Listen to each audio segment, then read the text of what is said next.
E eu acho que eu me sinto muito feliz, Ana Cláudia, porque a gente tem uma postura muito parecida com relação à saúde bucal, com relação à odontologia, o respeito que a gente tem pela nossa área de atuação. E eu acho importante, você nem tanto, mas eu que sou um pouquinho mais velho, importante a gente passar para os nossos alunos que odontologia não é mexer no paciente, na boca ou no rosto agora com harmonização, é postura, né? É o respeito com o ser humano. Né? E eu sei que você também tem essa mesma postura e isso me agrada bastante. Né? Convidamos agora nossa palestrante, Ana Cláudia. Aliás, desculpa, Ana Cláudia, antes disso, eu vou convidar a nossa gerente, estou aqui em falha, desculpa, a nossa gerente, que é a Karen, ela vai dar as boas-vindas para todos vocês aqui. Karen, com você, por favor. Obrigada, Varrone. Bom dia a todos. Me ouvem? Ouvimos sim. Obrigada. Satisfação, né, por mais um Sorrindo com o SUS, né, esse movimento que a gente vai fazendo aí, e aí já estamos na 5ª edição. Gostaria de agradecer a todos, né, presentes pela adesão. O Varrone pontuou bem, né, em relação ao objetivo. Trazemos hoje essa pauta tão relevante, né, que é o câncer bucal, diagnóstico, referência e contra-referência. Esse momento ele foi criado e pensado para vocês, e aí posterior, né, já agradecendo a doutora Ana Cláudia, sempre muito solícita, né, em nos atender e nos apoiar. E esse momento ele foi pensado para vocês, para que a gente possa, posterior, né, ter uma roda de conversas, trocar experiências aí da vivência de vocês tirarem dúvidas. Gostaria de agradecer a todos que se disponibilizaram a estar conosco aqui nessa sexta-feira, né, quase chegando aí o final de semana, mas para que a gente juntos, né, possamos aprender e multiplicar. Vou ser bem breve, Varrone, para que a gente possa já ir de encontro com o nosso objetivo. Obrigada a todos, estaremos por aqui agora, né, agora pela manhã, aprendendo um pouco aí com a doutora Ana Cláudia e trocando experiências. Te devolvo a palavra. Muito obrigado, Karen. Doutora Ana Cláudia, agora é com você. Muito obrigado novamente. Aliás, eu vou ficar te agradecendo muito tempo. Né? Nem precisa, não precisa, não. Eu faço também porque eu sou apaixonada pelo SUS, eu acredito no SUS, entendeu? Mas eu que gostaria de agradecer, na verdade, Dr. Varrone, pelo convite, a Secretaria de Estado da Saúde também, todos os presentes aqui, por estarem prestigiando. Queria muito agradecer mesmo, porque é uma oportunidade legal de poder transmitir não só para os colegas, mas para as pessoas que também trabalham na saúde, um pouco do que a gente vive do câncer de boca, né?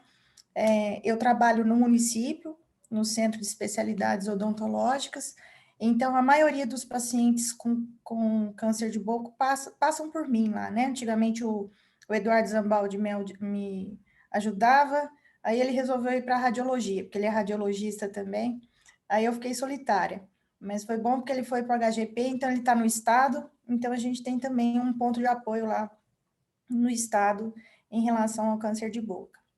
E é isso. Eu posso compartilhar uma apresentaçãozinha com o pessoal? Claro, agora é você que manda aqui. Eu que mando? Você que manda. Eu estou me dando muitos poderes. Bom, pessoal, então eu vou falar para vocês hoje um pouco sobre o câncer bucal, tá? E os temas vão ser o diagnóstico, referência e contra-referência na APS.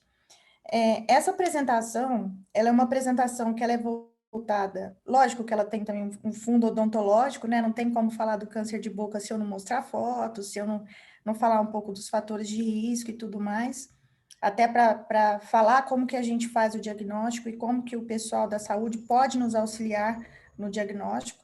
Mas eu vou falar para vocês também sobre referência e contra-referência, ou seja, como que esses pacientes são direcionados depois que eles são diagnosticados, né? Como que é feito, vou falar um pouquinho do tratamento e tudo mais, de uma forma mais superficial. E eu vou mostrar para vocês também, que eu acho relevante, mostrar os casos, não todos, mas alguns casos que já foram diagnosticados em Palmas, tá? Fotos de pacientes de Palmas. Por que que eu vou fazer isso? Porque eu acho importante as pessoas entenderem como que tipo assim, como que tem caso, tá? Porque o pessoal fala assim, câncer de boca, eu nunca vi caso e não sei o quê. De repente é porque o profissional trabalha na ponta, mas trabalha com outras coisas e acaba que não chega para ele. Mas a gente tem muito caso, sim, a gente recebe muito caso. Então, eu vou mostrar para vocês um pouquinho do trabalho que a gente faz lá no Centro de Especialidades Odontológicas, alguns pacientes que a gente biopsiou e diagnosticou como câncer lá e que foram tratados depois, tá?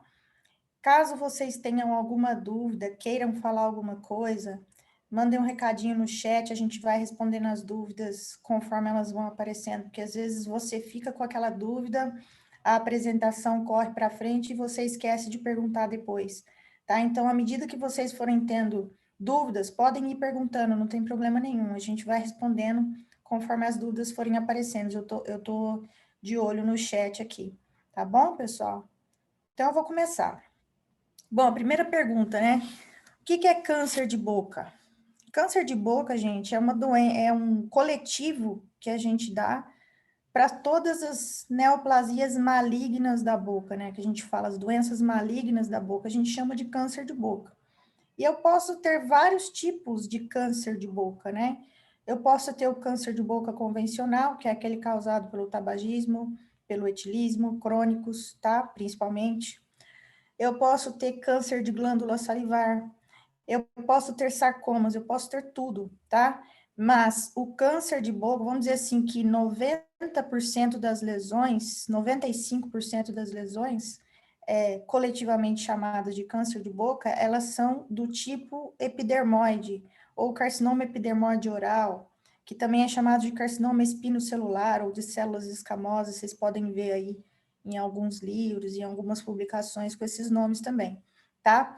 Então, 95% dos casos, o câncer de boca que aparece nos nossos pacientes são os cânceres de boca convencionais, causados principalmente pelo tabagismo crônico e pelo etilismo crônico, principalmente, tá? Existem outros fatores, mas principalmente isso daí. É também a neoplasia mais comum da cabeça e do pescoço, quando você exclui os cânceres de pele que não são melanomas, né? Mas é muito comum. Então, ele não acontece, o carcinoma epidermoide, ele não acontece só na cavidade oral. Ele pode acontecer na faringe, por exemplo, tá? Então, é muito, muito comum também na região de cabeça e pescoço. Fatores de risco, né? Quais são os fatores de risco relacionados a essa doença? A gente tem principalmente o tabagismo e etilismo crônicos, cujo pico de incidência, né, da doença relacionada a esses fatores ocorre quando o paciente tem por volta entre 60 e 70 anos, tá? O pico é esse, mas em média após os 45, 50 anos que ela começa a aparecer. E a gente tem também os HPVs, tá? HPVs de alto risco. Sabe o HPV do câncer de colo de útero? É a mesma coisa, tá? Na boca, os relacionados são os 16 e os 18. E nesse caso, o pico, ele ocorre nos 50 anos, quando o paciente tem câncer de boca relacionado ao HPV. Mas existe isso? Existe. Numa grande minoria da boca, cavidade oral.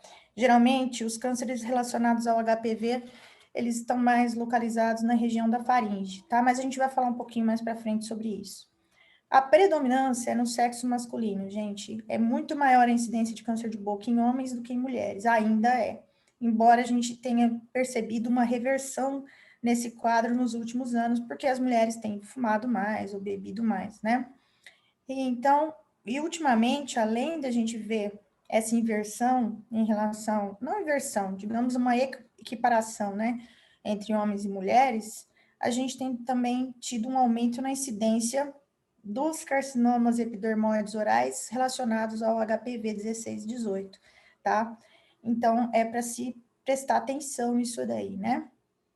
Então, aqui, essa tabela eu tirei do INCA, né? O câncer de cabeça e pescoço, né, o carcinoma epidermoide da cabeça e pescoço, representa o 6º tipo de câncer mais comum no mundo todo. Então, não é um problema unicamente brasileiro, tá? Isso daí acontece no mundo inteiro. E segundo o INCA, né, que eu tirei do INCA, ó, ele é o 5º câncer mais prevalente em homens, tá? Então, a gente tem aqui porcentagem de casos, ele equivale a 5% dos casos diagnosticados, né? Um carcinoma oral, todo ano, isso aí é anual, né? Essa estimativa foi para 2020. Nesse caso aqui, foi uma estimativa para homens, tá? Você vê que na estimativa de mulheres aqui, ó, eu não sei se minha câmera não tá aparecendo, deixa eu só fazer um negocinho aqui, gente, quer dizer, que aí eu tenho certeza que vocês estão vendo, pronto. Tá aparecendo sim, né, Cláudia? Apareceu? É porque para Os mim homens e as apareceu... mulheres. porque para mim aparecia várias câmerazinhas aqui embaixo, eu não sabia se vocês estavam conseguindo ver. Não, tá Mas sim. aqui tá, né? Então tá ótimo. Então aqui, por exemplo, ó, você vê que o câncer de boca não tá entre as mulheres, mas entre os homens, olha lá, ele é o 5º, tá? Então é muito importante a gente levar em consideração o câncer de boca. E detalhe, né? O INCA, ele pega os números pelo Registro de Câncer de Base Populacional, que é o RCBP, né? O que acontece com o RCBP? O RCBP, ele sempre está defasado em relação à realidade. Então, por exemplo, o ano passado ou retrasado, eu olhei o RCBP, a não ser que tenha dados novos agora, mas a última vez que eu vi, só tinha dados até 2013. Ou seja, esses últimos anos aí, a gente não tem os dados ainda, tá? E a gente sabe que esses dados, eles dependem da notificação dos profissionais de saúde. Então, se o profissional de saúde não notificar, o câncer passa despercebido.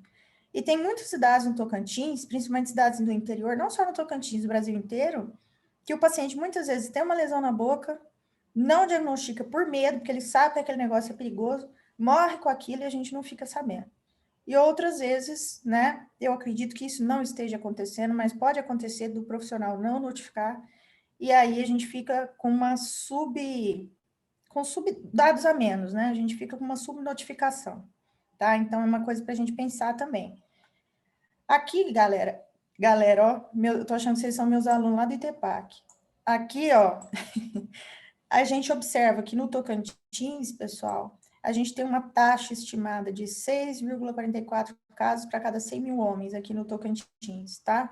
Isso, os dados do INCA de 2021, baseados no RCBP, Registro de Câncer de Base Populacional, os últimos dados são de 2013. Eu falo para vocês que isso não é real, a gente tem muito mais, porque só eu vou mostrar os casos que eu diagnostiquei só lá no céu, fora o que a gente tem diagnóstico em Araguaína, sei lá, em outros céus do estado, tá? No próprio HGP, então tem muito mais, certo? Na minha opinião, tem muito mais. E aqui, ó, no caso das mulheres, são 3 casos para cada 100 mil mulheres, ou seja, as mulheres são quase metade dos casos. Mas vocês vão ver também que eu diagnostiquei muita mulher, tá? Eu, o professor Eduardo, a gente diagnosticou muita mulher. Então, assim, eu não sei. Tem hora que eu acho que essa história do câncer, do RCBP, isso daí merecia uma atenção mais especial. Não só em relação ao câncer de boca, mas em relação a todos os outros tipos de cânceres, né? E quais são os sítios anatômicos envolvidos, então? Quando a gente fala em cavidade oral, pessoal, eu estou falando daquilo que a gente consegue ver clinicamente. Quando eu falo de orofaringe, eu estou falando aqui, ó, na entrada da garganta, para você entender. Então, a orofaringe, a gente tem essa região, as tonsilas aqui que fazem parte da orofaringe, a úvula, tá? Palato mole, tudo isso faz parte da orofaringe. E por que é importante a gente diferenciar isso daí? Porque os cânceres que estão mais à frente da orofaringe, na cavidade oral, eles são mais relacionados ao tabagismo e ao etilismo. Quando os cânceres, as lesões ocorrem mais na região de orofaringe, elas estão mais relacionadas ao HPV, tá? E o que explica isso? Possivelmente é o tipo de revestimento epitelial, o tipo de cobertura de pele, para você entender, né? Não é pele, né? Mas é epitélio, o tipo de revestimento que aquela região tem, que favorece com que o HPV fique ali naquele local, tá? E quais são os fatores de risco? É importante falar dos fatores de risco antes da gente falar de diagnóstico, tá? Porque todo mundo tem que saber orientar seus pacientes, orientar o paciente para evitar, porque o câncer, pessoal, ele é uma doença, na maioria das vezes, no caso do câncer de boca, eu tô falando, a gente consegue prevenir, é uma doença que a gente previne, tá? Se a gente evitar os fatores de risco. Raríssimos são os casos que o paciente desenvolve câncer de boca com 20 anos de idade por um fator genético, tá? Não existe isso. O que acontece é que o câncer de boca, a pessoa ela é exposta aos fatores de risco durante a vida dela, durante sabe lá Deus quantos anos. Essa exposição, ela é dose dependente, então tem pessoas que se expõem muito ao tabagismo, muito ao etilismo, tá? E aí, quando ela vai ter 50, 60, 70 anos, aí sim ela vai desenvolver o câncer de boca. Raramente a gente tem isso em pacientes mais jovens. Existe? Existe, eu vou mostrar casos para vocês. Eu tenho 2 casos para mostrar, mas a grande maioria são pacientes que tiveram uma doença provocada. Assim como houve no Brasil uma campanha muito forte para parar de fumar por conta dos pulmões, né, do câncer pulmonar, a mesma coisa deveria ser feita em relação ao câncer de boca, tá? Porque a gente tem um fator muito associado. Então, vamos falar. O primeiro risco é o tabagismo, tá? Seja fumado, seja mascado. Eu lembro que eu tive uma paciente do interior, ela chamava Ana também, a dona Ana, tadinha, uma velhinha. Ela mascava fumo, tá? E aí, do lado onde ela mascava, que é sempre mascava do mesmo lado da boca, no local onde ela mascava, ela desenvolveu uma lesão tão grande que ela tinha trismo e foi impossível biopsiar. Eu não consegui fazer a biópsia. O que é a biópsia para quem não é da área? É você coletar um fragmento daquela lesão e mandar para o laboratório fazer uma análise patológica para dizer o que é aquela lesão, tá? E aí, lá no laboratório, eles analisam e falam se é carcinoma, o que é. E aí, a dona Ana, eu encaminhei ela para o hospital, para o HGP, para fazer a biópsia, né? Para tentar fazer a biópsia ali. E ela morreu pouco tempo depois, porque ela estava com uma metástase do câncer na tireoide. Uai, Ana Cláudia, mas o câncer causa metástase, câncer de boca? Sim, ele causa metástase como qualquer outro tipo de câncer, tá? Ele é um câncer. Então, ele causa metástase nos linfonodos, na tireoide, causa metástase no pulmão, no fígado, no rim, nos ossos, tá? Se você não tratar, ele causa, certo? Então, o tabaco, pessoal, é o carcinógeno mais importante para o carcinoma epidermoide relacionado ou não ao HPV. Ou seja, independentemente do paciente ter ou não HPV, o carcinógeno mais importante é o tabaco, quando a gente fala de cavidade oral e orofaringe, tá? O risco é dose dependente, ou seja, depende de quantos cigarros a pessoa fuma por dia ou quantos cigarros ela fumou durante a vida, tá? Então, é dose dependente. Para os ex-fumantes, se a pessoa parar de fumar, 10 anos depois que ela parou de fumar, o risco dela ter câncer se equipara a um não fumante, ou seja, reverte, tá? E os mecanismos, né? O cigarro libera algumas substâncias chamadas de nitrosamidas e nitrosaminas, que são carcinógenos potentes. Só para ilustrar, essas substâncias estão presentes em alimentos embutidos, como presunto, salame, bacon, tá? Então, por isso que a OMS classificou esses alimentos como carcinogênicos há um tempo atrás, só que ninguém sabe disso, né? Porque isso não é divulgado.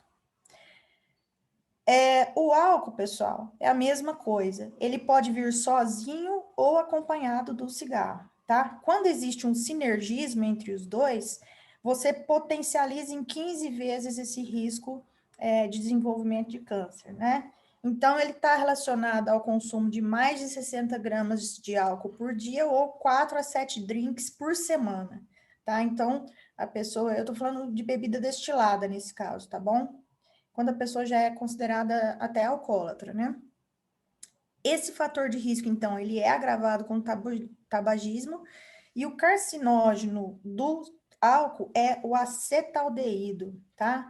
O que acontece? Toda vez que a gente ingere álcool, nosso fígado ou até nossas células epiteliais da boca, elas transformam esse álcool em acetaldeído, tá? É um metabólito, vamos dizer assim, do álcool, né? Do etanol. E aí, isso daí é cancerígeno, tá? Ele é um produto cancerígeno. Então, quanto mais você ficar tomando, maior a chance de você desenvolver uma lesão, certo? Se o paciente associado ao alcoolismo ainda tem deficiências nutricionais, isso daí pode agravar o aparecimento do câncer. O HPV, pessoal, os principais relacionados ao câncer de boca e orofaringe são os HPVs 16 e 18, tá? Esses são os principais, mas a gente tem vários subtipos de HPV aí. HPV causa condiloma, papiloma, verruga vulgar, tá? Mas nós estamos falando do 16 e do 18, principalmente o 16, que ele é responsável por 95%, 90 a 95% dos casos, tá? E que ele pode estar presente na boca. Deixa eu ver aqui, tem alguém falando no chat. Não estou conseguindo abrir, só um pouquinho. Agora foi.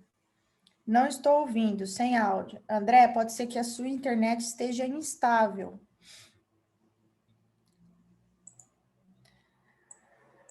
Daí, pessoal, o HPV, ele afeta pacientes mais jovens, então, geralmente não, né? A contaminação está relacionada ao hábito sexual, tá? Então, a contaminação pelo HPV, todo mundo sem áudio?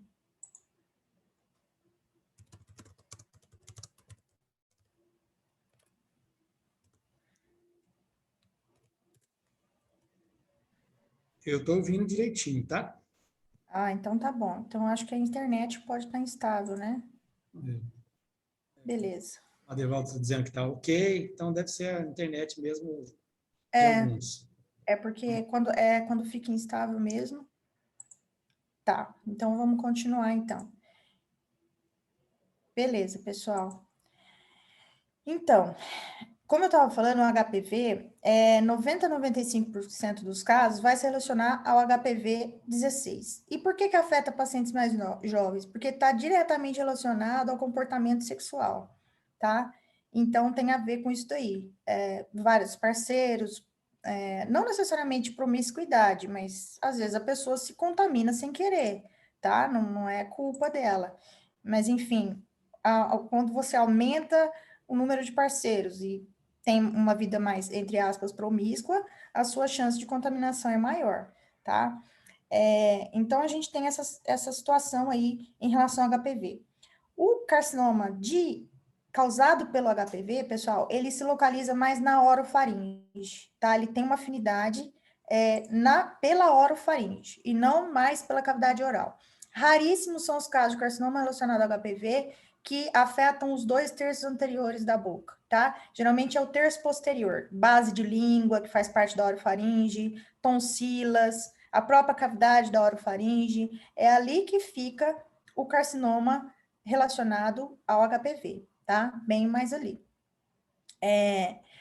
E esses carcinomas, por incrível que pareça, eles apresentam um melhor prognóstico do que os carcinomas relacionados ao tabagismo e ao etilismo, ou seja, o resultado do tratamento é melhor, a tendência é que o paciente tenha tenha uma sobrevida melhor, vamos dizer assim, tá?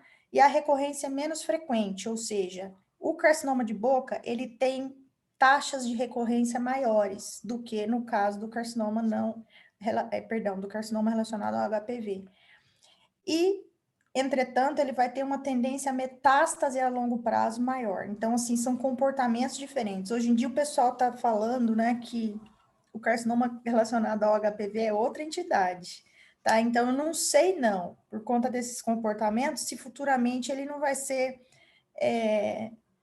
Porque o tratamento dele é diferente, tudo nele é diferente por conta dessas características, embora seja a mesma lesão, tá? Então, eu não sei como é que eles vão fazer para conduzir isso futuramente, né? Se eles vão reclassificar isso ou não. Outros micro-organismos que estão presentes aí. Carcinoma relacionado ao tabagismo possui maior índice de recidiva. Sim, Adevaldo, é isso mesmo. Outros micro-organismos. Pessoal, a gente sabe que existem algumas situações que podem favorecer, tá? Elas não vão provocar o carcinoma sozinho, mas suponhamos que o cara é fumante e tem alguma dessas daqui. Ou suponhamos que o cara é alcoólatra, eu falei o cara, né? Preconceito. O cara ou a mulher, né? São alcoólatras, enfim, eles têm alguma situação que possa agravar isso, tá? Aí pode ser, vamos dizer assim, o estupim, né? O start para começar a doença. Então, a gente tem, por exemplo, que a Cândida sabe, infecção por cândida, tá?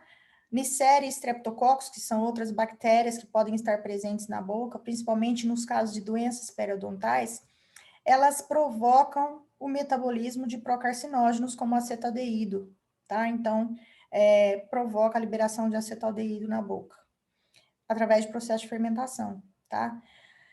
As cândida, ela também produz as nitrosaminas, as mesmas nitrosaminas que a gente viu lá atrás, tá? Que são carcinógenos também. Inflamação crônica, como doenças periodontais, por exemplo, fazem com que haja a produção de citocinas, que são substâncias que aumentam a proliferação das células, fazem com que as células se multipliquem. E se eu tiver uma lesãozinha ali pré-maligna, essas células podem ser estimuladas a se multiplicar, tá? Isso é uma coisa que é até discutível, né? Tem um professor, o professor Borax, ele insiste que hiperplasia traumatizada pode provocar câncer, porque ele já viu isso várias vezes na clínica, e vários estomatologistas discordam dele. Mas se você for levar por esse lado aqui, ele tem razão, tá? Influências diretas das bactérias na sinalização do ciclo celular, ou seja, as bactérias podem estimular as células a se proliferarem.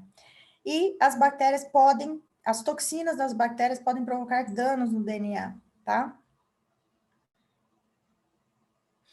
Ó, uma boa pergunta. O Heitor perguntou: a respeito do câncer de boca relacionado ao cigarro, hoje vemos muitos jovens usando aquele cigarro eletrônico. Chega a ser prejudicial igual ao cigarro normal? Eu li alguma coisa a respeito, tá? Eles dizem que o cigarro eletrônico produz nitrosaminas. Então, teoricamente, sim. Então, mas assim, eu precisava ler mais para te responder isso daí. Eu vi um artigo falando disso, tá? Que produz nitrosaminas. Se produz nitrosaminas, produz carcinógeno.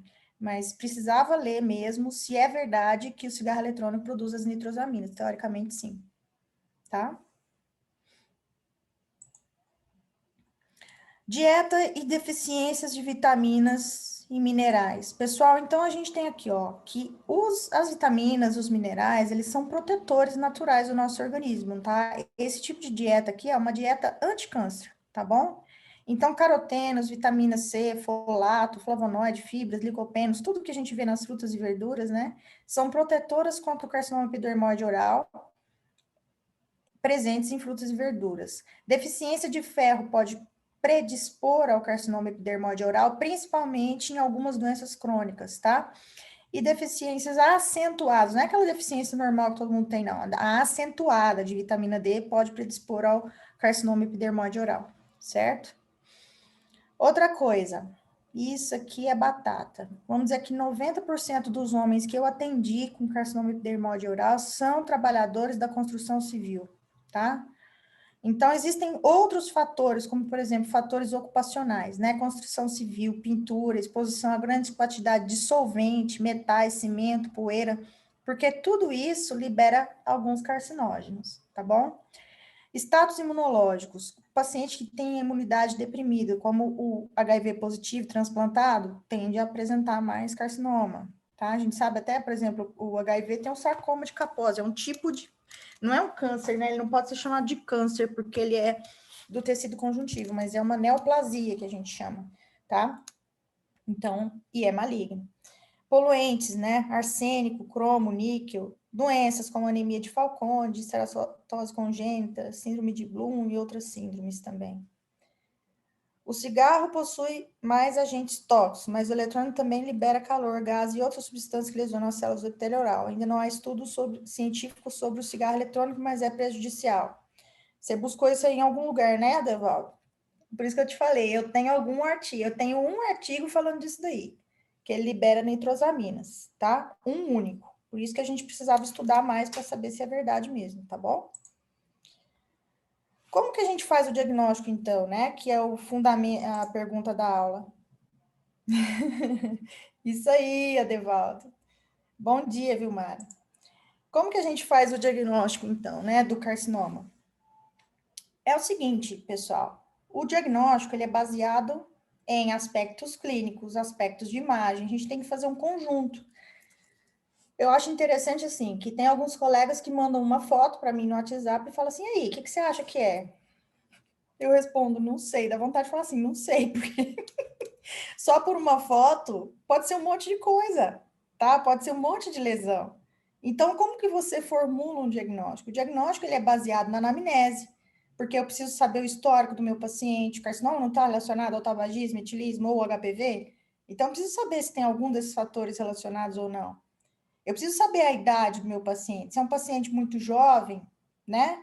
Provavelmente pode ser outra coisa, não carcinoma. A gente não vai no carcinoma num paciente de 18 anos, tá? A gente vai no carcinoma num paciente de 50 anos.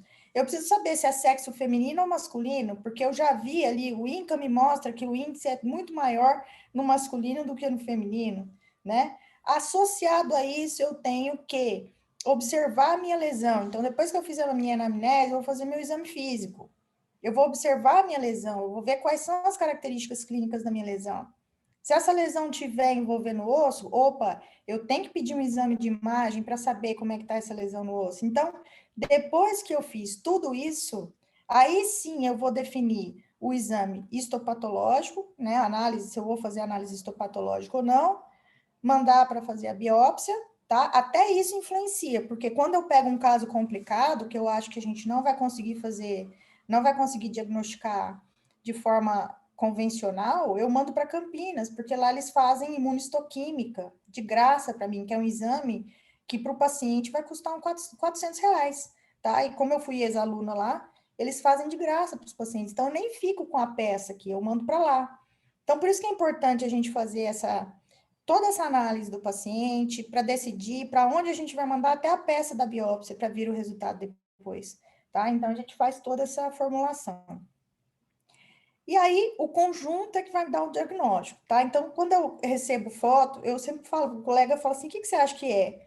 Aí, ao invés de falar assim, não sei, eu falo assim, olha, me conta a história desse paciente, tá? Porque aí, se ele me trouxer a história do paciente, fica muito mais fácil para eu poder ajudar esse colega do interior, tá bom? Então, diagnóstico. Pessoal, baseado em todo aquele exame que a gente fez, tem um aspecto clínico também, tá? Então, a gente tem que olhar a apresentação clínica da lesão. Então, existem lesões que são ditas lesões pré-malignas, ou seja, lesões que podem ou não ser câncer, tá? Que a gente olha e fala assim, isso aí tá estranho, mas se não for câncer, a gente tem que tirar, porque senão corre o risco de virar. É isso aí. Lesão pré-maligna é aquela lesão que você fala, isso aí não pode deixar. Sabe aquela pinta que o dermatologista olha e fala, essa pinta tá feia, é melhor tirar? Antes que ela vire alguma coisa? É isso aí, tá? Agora, mesmo as lesões pré-malignas, dependendo do local, pode ser que você biopsie, que quer biopsiar, né? Tirar um fragmento e levar para o laboratório. Chegar lá no laboratório, eles vão ver que tem alguma alteração cancerígena já, tá? Então, por isso que a gente tem que ficar de olho. E quais são essas lesões? Pessoal, a gente não vai falar muito do câncer de lábio, mas só para falar, ele tem um prognóstico muito melhor do que os outros tipos de cânceres, tá? Mas a gente tem, por exemplo, a quelite actínica, né, que é uma lesão que a gente tem que monitorar, porque ela pode virar câncer. O que seria a quelite actínica?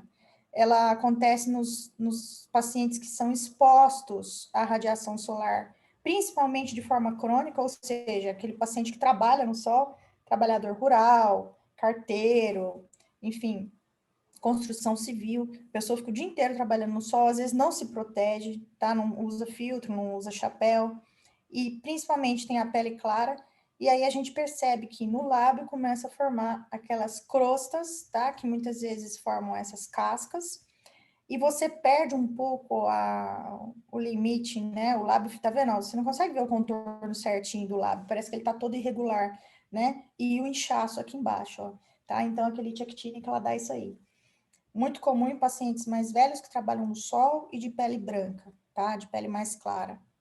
Isso é pré-maligno. Como que a gente faz com isso? A gente monitora, a gente cuida, tá? Para não deixar evoluir para o carcinoma. Se preciso for, a gente vai, né? A gente coloca, o paciente passa a usar chapéu, passa a usar protetor, e se mesmo assim não reduzir, biopsia, tá bom? A gente tem as leucoplasias. O que são leucoplasias? São as lesões brancas que a gente observa na boca dos pacientes. Essas leucoplasias são muito comuns em pacientes fumantes, tá? Mas elas podem ser idiopáticas. O que é idiopático? Aparece do nada. E alguma porcentagem delas, que não é muita, pode se transformar em carcinoma, tá bom? E as eritroplasias. As eritroplasias já são problemáticas, tá? Quando a gente observa lesões vermelhas, né, na boca, assim, a gente tem que ficar de olho, porque essas daqui praticamente já são carcinomas, mesmo que pequenos, que a gente chama carcinoma in situ, né, localizado, pode ser carcinoma, tá?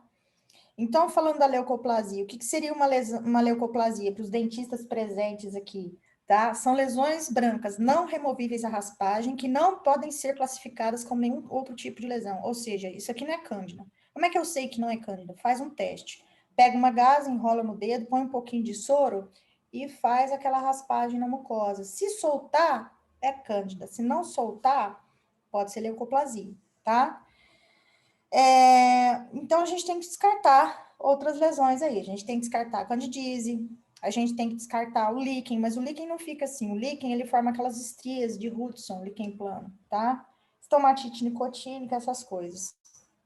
E o que acontece com as leucoplasias? Elas apresentam displasias, ou seja, as células lá do epitélio, debaixo da leucoplasia, que ficam aqui debaixo dessa leucoplasia, as células que estão lá embaixo, elas apresentam alterações, que se a gente continuar estimulando, vão se tornar câncer, tá? Por quê? Normalmente as leucoplasias, elas são fatoriais, ou seja, elas são causadas por alguma coisa. Ou porque o paciente fuma, ou porque o paciente traumatiza. Nunca assim ela aparece do nada. Pode aparecer? Pode, mas não é comum ela aparecer do nada, tá? Geralmente são traumas. E aí, se a gente não remover aquele fator traumático, né, que seja o cigarro, enfim, aquela leucoplasia pode se transformar numa doença maligna, tá? A chance não é mais que 50%, mas ela existe. Então, toda vez que a gente se depara com uma leucoplasia, qual é a conduta que a gente tem que ter? A gente tem que biopsiar, tá? Faz a biópsia, veio lá displasia, apresentou displasia, tá? Essa palavra, vocês guardam, displasia, ela significa que tem alteração celular ali. Não é neoplasia ainda, neoplasia é câncer, tá? Mas displasia já é um ponto, é um ponto antes, é um ponto de alerta. Então, o que a gente faz? A gente retira toda a lesão, tá? Como não é neoplasia, não é câncer, o próprio cirurgião dentista pode fazer a remoção da lesão, certo? Quando é câncer, a gente vai aprender como é que a gente faz daqui a pouco, certinho? Então, isso são as leucoplasias, ó. Aqui mostrando mais casos, né? Ela pode ser bem incipiente ou ela pode ser mais granular, como vocês estão vendo aqui, ó. Tá vendo? Uma região quase na entrada da orofaringe já. Aí é mais difícil biopsiar, né? Atrás da região retromolar ali. Certo? Nas leucoplasias, a gente observa vários estudos, ó, que falam que elas apresentam displasias epiteliais em 16 a 39% dos casos, ou seja, os artigos variam muito, tá? Mas mesmo assim, mais de 15% dos casos apresentam displasia. Por isso que a gente tem que biopsiar e tem que monitorar, certinho? Quando ela não apresenta displasia, você não retira, mas você monitora, você faz o acompanhamento desse paciente, tá? Elaine, você tem dificuldade de referenciar? Depois eu vou mandar meu telefone para vocês. Quando vocês tiverem dificuldade, vocês mandam um WhatsApp para mim. Eu já pego o cartão SUS do paciente, mando para o Nivaldo, que é meu chefe, ele agenda, tá? Porque o Nivaldo não tem essa, não. Ele agenda todos os meus pacientes. Eu sei que para quem está aqui falando de referência e contra-referência, não é sempre que a gente pode fazer isso, mas paciente do SUS, paciente com câncer, a gente não deixa na mão, não. Tá bom? Não, não faz isso não, Elaine. Manda para cá, tá? Manda aqui para o céu. Depois você pega meu celular, manda para o céu e a gente organiza isso aí, tá? Daí, ó, leucoplasias. O que acontece com as leucoplasias, né? Eu já falei aqui, a transformação maligna das leucoplasias, ela vai acontecer em 8 a 18% dos casos, ou seja, um pouco mais de 5% dos casos vai se transformar em carcinoma. Ah, é pouco. Tá, mas e se for teu pai, tua mãe, sei lá, uma pessoa querida que está nesses 5% aqui? A gente tem que pensar no outro, tá? Então, sempre quando você tiver uma leucoplasia, requer biópsia e requer a remoção, tá? Antigamente o pessoal falava assim, se o paciente apresentar displasia, se a leucoplasia vier com diagnóstico de displasia leve a moderada, você só monitora. Você só tira se tiver displasia severa. Hoje em dia, não. Hoje em dia, veio com displasia, não importa se é leve, moderada ou severa, a gente já tira a lesão, tá? Então, por isso que tem que fazer a biópsia para ver se tem displasia. Quais são os riscos, né? Olha que coisa engraçada. Embora o câncer seja uma doença prevalente em homens, as leucoplasias acontecem mais no sexo feminino. Tamanhos muito grandes também, idade avançada. Se ela não tiver uma aparência homogênea, por exemplo, essa granular aqui, ó, que eu mostrei para vocês, está muito mais feia do que essa aqui, por exemplo, ó, tá? Essa granular aqui, a tendência dela ter área carcinogênica é maior do que essa aqui. Ausência de fatores de risco conhecidos, ou seja, apareceu uma leucoplasia do nada, a mulher não fuma, não faz nada, então tem que ficar esperto, tá? E as eritroplasias, galera? Eritroplasias são manchas vermelhas, tá? Então, quando a gente tem mancha vermelha, ela é chamada de eritroplasia. A eritroplasia, na maioria, apresenta displasia de alto grau, ou seja, já está lá fora. Carcinoma in situ. O que é o carcinoma in situ? É quando ele é localizado, que ele ainda não invadiu os tecidos subjacentes, ou carcinoma invasivo, que é aquele que já está invadindo, tá? Então, quando você olha uma lesão vermelha, isso é alerta, porque isso é pelo menos um carcinoma in situ ou uma displasia de alto grau. Tem que tirar, não pode deixar, tá? Porque senão vai evoluir. Então, ela se apresenta com uma mancha vermelha veludada. Algumas lesões podem apresentar superfície granular ou rugosa. Algumas são ardentes, isso é importante também, tá? Algumas são ardentes. Eu já peguei caso de paciente com eritroplasia com ardência, tá? Na leucoplasia, na maioria, não tem sintoma. Esse paciente aqui é um paciente da doutora Renata Vilarinho, todo mundo sabe quem que é a Renata, né? Lá do HGP. E ela mandou para mim e falou assim, Ana Cláudia, essa mancha tá esquisita e tudo mais. Eu falei assim, olha, eritroplasia, convém biopsiar. Foi biopsiado e deu carcinoma invasivo. Olha isso, tá? Já deu carcinoma invasivo nesse caso aqui.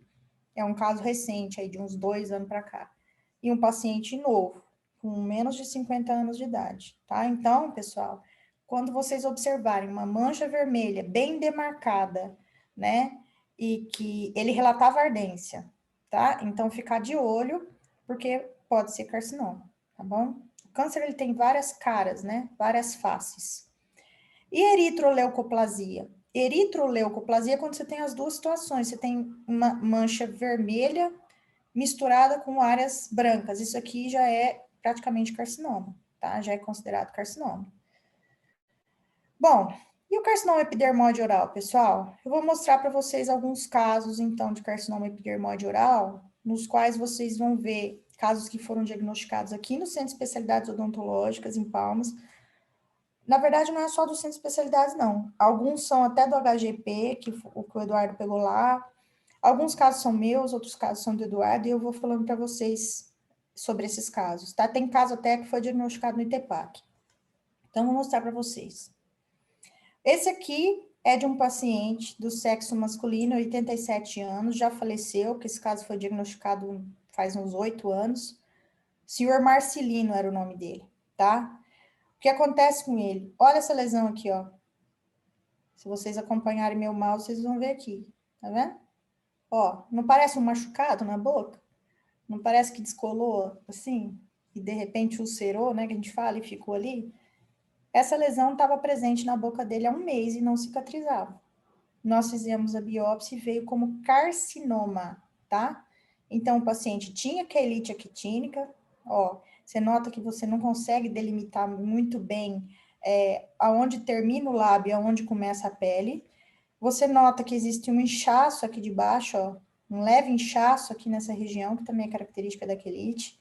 Você nota que o lábio está rachado, está caroquento, né, cheio de casca, e aqui você nota a lesão, ó, tá? Eu biopsiei nessa região e veio como quelite, carcinoma epidermoide, tá? Esse de lábio. O de lábio, como eu disse a vocês, é um dos que tem melhor prognóstico. Por quê? Porque ele não está envolvendo estruturas anatômicas internas, então, quando faz a cirurgia, geralmente consegue tirar uma boa margem de segurança e não está tão próximo da região linfonodal, essas coisas assim.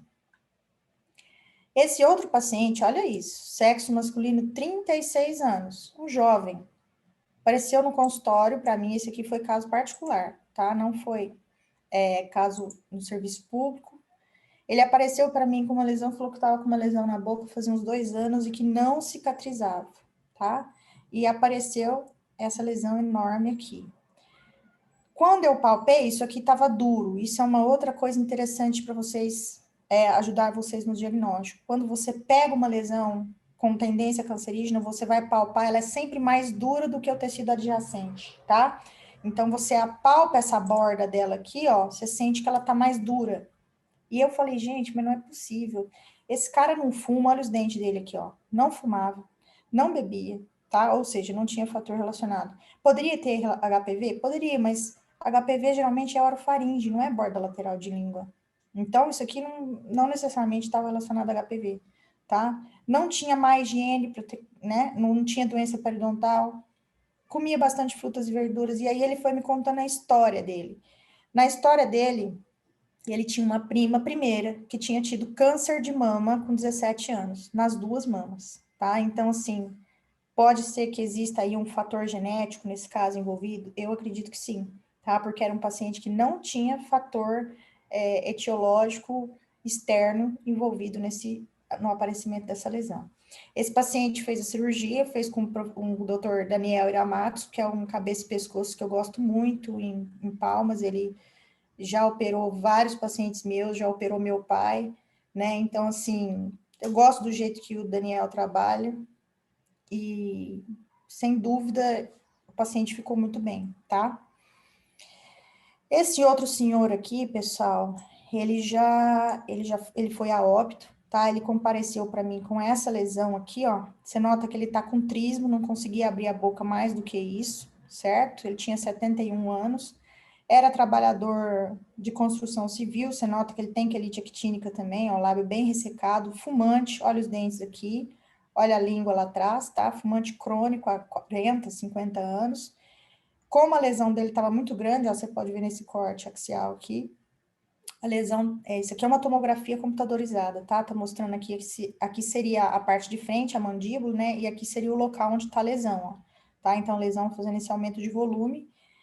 Ela já estava envolvendo muitas estruturas ósseas, ele já estava com metástase nos linfonodos regionais, e aí ele fez o tratamento, mas ele não teve sobrevida, tá? Foi um caso que realmente ele não sobreviveu, certo? Aqui a radiografia panorâmica dele, então só para você ver como é que o carcinoma, ele destrói o osso, tá? Então você consegue observar a destruição óssea quando você vê carcinoma, a condição periodontal desse paciente, a falta de higiene, né? Então, olha os fatores relacionados, né? Trabalhador da construção civil, falta de higiene acentuada, fumante crônico, idoso, né? Então, todos os fatores de risco associados e uma lesão enorme. Muitas vezes os pacientes não procuram, tá, gente? Eles só procuram quando o negócio já tá feio mesmo. Essa outra senhora aqui tinha 90 anos, tá? Esse caso é do professor Eduardo Zambaldi, eu chamo ele de professor, né? Do Eduardo Zambaldi, e ela ela tinha, né? Porque já faleceu também, 90 anos. Então, observem a condição dos dentes, né? Paciente fumante crônica, na verdade, essa aqui mascava fumo, tá? E ela teve essa lesão enorme aqui no palato, classificada como carcinoma epidermoide oral, certo? Essa outra paciente aqui, ó, sexo feminino, 42 anos, também é do Eduardo, essa aqui foi diagnosticada no céu, só que ela não fumava cigarro. Tá vendo essas manchas aqui, ó?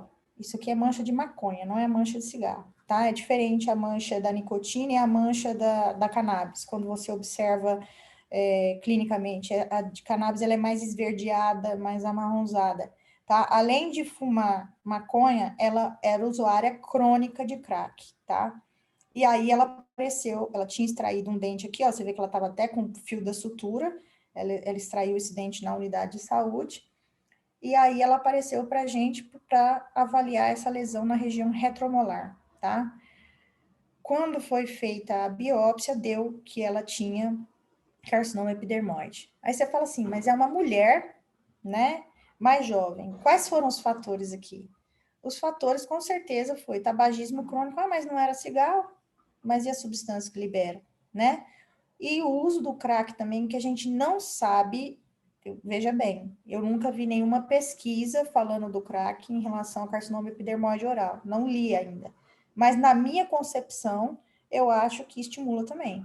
Porque a gente vê casos clínicos, tá? A gente vê muitos casos clínicos. Então, essa paciente tinha esse problema, ela foi encaminhada para tratamento. Aparentemente, ela ficou bem, tá? Mas aí perdemos o controle dela porque ela, até pela condição dela, né? Bom, esse outro paciente aqui, repara que é um trismo também, tá? Isso aqui foi depois que eu fiz a profilaxia nele, que eu tinha feito. Ele chegou com a boca tão preta de nicotina que eu falei, eu não tenho coragem de fazer uma biópsia no senhor desse jeito, não, tá contaminado demais. Aí eu fiz uma raspagem antes para poder fazer o procedimento cirúrgico de uma biópsia nessa região aqui, ó, tá? Mas ele tava com um trismo absurdo, não conseguia abrir a boca. Esse é lá do centro de especialidades também. Olha o nível de destruição óssea, tanto na parte inferior como superior. Então, provavelmente estava vindo da orofaringe e atingiu maxilimandíbula, tá? E esse paciente, a gente perdeu o controle dele também, depois que ele foi para o HGP. Eu acho que esse paciente foi a óbito, tá bom? Esse outro aqui, paciente do Eduardo, 39 anos, tá? Chegou lá pra gente também num estado assim que...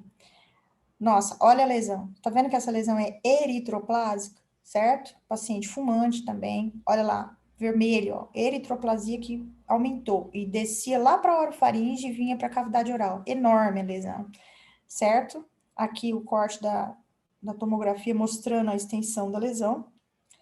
Esse paciente fez a cirurgia, fez radioterapia, quimioterapia, fez a cirurgia, ficou muito mal, tá? Depois, e muito inchado, muito mal, e também foi a óbito, apesar de ser um paciente muito jovem, né? Aqui a lesão causada, olha os dentes deslocados aqui, ó. Isso aqui é a panorâmica daquele paciente. Olha os dentes deslocados, olha o tamanho da extensão dessa lesão, tá? Destruindo o osso, ó, transformando o osso em... O osso fica com aquele aspecto poroso, né? Perdeu tudo aqui, toda essa extensão. Essa outra paciente era uma mulher também, Maria Helena Cantuário. Falei o nome dela porque ela também foi a óbito, tá? Ela teve essa lesão na região de soalho de boca, extremamente fumante, alcoólatra, tá? E apareceu com essa lesão aqui já com uma característica mais leucoplásica, mais branca, né? E aí foi feita a biópsia incisional, diagnosticada como carcinoma. Aqui a raio-x dessa paciente, ó, mostrando a extensão da destruição na região de mandíbula. Olha, a higiene oral péssima, tá? Embora ela seja uma paciente jovem, bem péssima. Esse outro paciente, olha que interessante, ele chegou com essa lesão, uma lesão pequena na borda lateral de língua, que algumas pessoas desavisadas poderiam até olhar e falar, ah, parece um fibroma, sei lá, uma coisa assim, né? Não sei. Mas não, tá? Fizemos a biópsia e foi carcinoma. Como era uma lesão pequena, o prognóstico dele foi excelente, tá? Ele fez o tratamento, ficou ótimo e ele parou de fumar. Agora, olha isso aqui, gente. Isso aqui, vou te falar. Isso aqui foi a minha surpresa. Eu olhei para isso aqui e falei, ah, ela tem uma leucoplasia. 34 anos, ela era HPV positiva, mas não de boca, tá? Porque não foi feito um teste para HPV daqui. Ela era HPV positivo de colo de útero. Ela tinha diagnóstico de HPV de colo de útero, tá? E aí, o que aconteceu? Fizemos a biópsia e deu carcinoma. Não deu leucoplasia, deu carcinoma. Então, lembra lá atrás, quando a gente fala da leucoplasia, a gente fala assim, ó, que se ela aparecer em paciente jovem, sem fator relacionado, que você vê, ela não fuma, né? Então, você tem que ficar de olho, porque pode ser carcinoma, tá? E no caso dela, foi. E aí, a gente acha que pode ter sido relacionado ao fato dela ter HPV, né, no colo de útero, ou fator genético, certo? Ela fez o tratamento e ficou bem também. Essa outra senhora aqui apareceu para mim, gente, ela usava uma prótese. E aí ela tava com um cheiro muito ruim na boca, tá? O carcinoma, quando ele tá avançado, ele dá um cheiro muito ruim na boca, dependendo do tipo de carcinoma e dependendo de como é. E aí a filha dela levou ela para mim porque ela não tirava a prótese superior, ela não deixava ninguém ver. E não tirava. E aí ela queria ver o que tinha na prótese e tudo mais, né? Quando eu tirei, aí a gente se deparou com essa situação, tá? Então, essa paciente estava com o palato todo tomado, por um carcinoma. E aí ela foi encaminhada para o hospital para tratamento e eu não tive mais o acompanhamento dessa paciente. E esse paciente que eu mostrei para vocês é o paciente da doutora Renata, tá? Que mesmo, eu acho importante mostrar uma lesão eritroplásica simples, né? Uma lesão que não tem nada demais, foi diagnosticado com carcinoma. Esse senhor aqui, ó, 96 anos, com carcinoma de lábio, ele chegou a operar, ficou bem após a cirurgia e ele morreu de outra coisa depois, tá? Mas ele foi atendido lá no ITPAC, esse paciente. E esse foi o último caso que eu documentei, que foi atendido lá no ITPAC também, que fez biópsia e deu carcinoma. Você repara que o dele tá lá na orofaringe, ó. Quando os carcinomas estão na orofaringe, é mandatório que se faça teste para saber se tem o HPV ou não. Por quê? Pode ser teste imunistoquímico, teste, enfim, de DNA, para saber se tem a presença do HPV na lesão ou não. Por que que isso é importante fazer? Porque o tratamento é diferente, o prognóstico do HPV positivo é melhor, tá? Então, quando é carcinoma de orofaringe, eles fazem isso, tá? Ali estava invadindo tudo, ó, certo? E ele era fumante também, sinergismo, né? Enfim, esses são alguns casos, tá, que eu mostrei para vocês. Tiveram outros depois, inclusive eu tô com 2 casos aí com suspeita, mas a gente não fotografa todos, né? Eu costumo fotografar os mais, assim, vamos dizer, né, os que a gente se surpreende mais, tá? Por isso que eu não mostrei todos aqui. Por isso que eu falo para vocês que aquela estimativa lá em cima, não é real, tá, do INCA, porque eu acho que tem muito mais casos por 100 mil habitantes por ano, certo? Bom, carcinoma de orofaringe, gente, como eu disse a vocês, ele é mais frequente na região tonsilar e base da língua, mais difícil de detectar e maior propensão a metástase. Por que que é mais difícil? Porque a gente não tem visão direta. Os pacientes, às vezes, queixam-se de aumento de volume no pescoço, alguma coisa dessa, né? Dor de garganta, disfagia. Pode ter metástase de tumor primário não identificado. E os positivos para o HPV têm melhor prognóstico do que os negativos, tá? Olha o que saiu no dia 1º de maio de 2021. A FDA, que é, vamos dizer, a Anvisa dos Estados Unidos, né? Ela adicionou a prevenção do carcinoma orofaríngeo ao HPV as indicações de vacina para HPV, ou seja, as vacinas para HPV, né, que a gente tem aí no nosso SUS, elas servem para proteger contra o carcinoma HPV positivo de orofaringe, tá? Então, elas servem para isso também. No caso, nos Estados Unidos, e no caso, a vacina que foi autorizada foi a Gardasil 9, tá? Que ela tem a prevenção contra os tipos 16, 18, 31, 33, 45, 52 e 58. Então, tem todos esses tipos aí. No Brasil, pessoal, o que que a gente tem? Né? A gente tem que é essa Gardasil 9, que foi autorizada pela Anvisa lá. Ela já existe, tá? Ela já foi aprovada pela Anvisa, mas ainda não está sendo disponibilizada. E no SUS a gente tem a tetravalente contra os HPVs 6, 11, 16 e 18, e a bivalente contra os HPVs 16 e 18, que é disponibilizado no SUS, né? Para meninos de 9 a 14 anos. Meninos e meninas de 9 a 14 anos. No particular, tem uma variação de idade maior, tá? Isso é no nosso Brasil. Então, o que a gente conclui com isso? Que muito em breve a gente vai ter a Gardasil 9, que vai ser disponibilizada, e ela vai ser eficaz também para prevenção do câncer de orofaringe HPV positivo, ou de boca, né, HPV positivo, certo? Teoricamente, essas daqui também são, tá? O que a gente precisa é entender o porquê que nos Estados Unidos ele adicionou essa e não as outras, né? Para prevenção do câncer de orofaringe, certinho? Outro método, além do exame clínico, né? Como é que você faz para diagnosticar o câncer? Você também pede exames de imagem, tá? E o que inclui esses exames de imagem? Desde tomografias e ressonâncias magnéticas, até o PET scan, que a gente fala, né? Que é o PET-TC, tomografia por emissão de pósitron, que a gente não tem no Tocantins, pelo menos no SUS, não. Eu não sei se tem no Araica-Muniz, tá? Mas, enfim, são exames, assim, de altíssima sensibilidade, específicos para pacientes que apresentam essas lesões, para o seguinte auxílio, às vezes é para localizar a lesão e auxiliar na hora do procedimento cirúrgico, tá? Para que seja feita a remoção total daquela lesão ali. Então, eles auxiliam na determinação da extensão da lesão, disseminação nos linfonodos, então dá para ver se a lesão está no linfonodo, e metástase à distância, tá? Eu vou mostrar para vocês. A tomografia convencional, com contraste, é a que é utilizada. Então, lá no HGP a gente tem, no HRA, que é o de Araguaína, a gente tem, tá? Que são os 2 centros do estado onde a gente tem o tratamento de câncer pelo SUS, certo? Então, esses 2 hospitais, eles têm as habilitações para tratar os pacientes oncológicos, e lá eles fazem esses exames.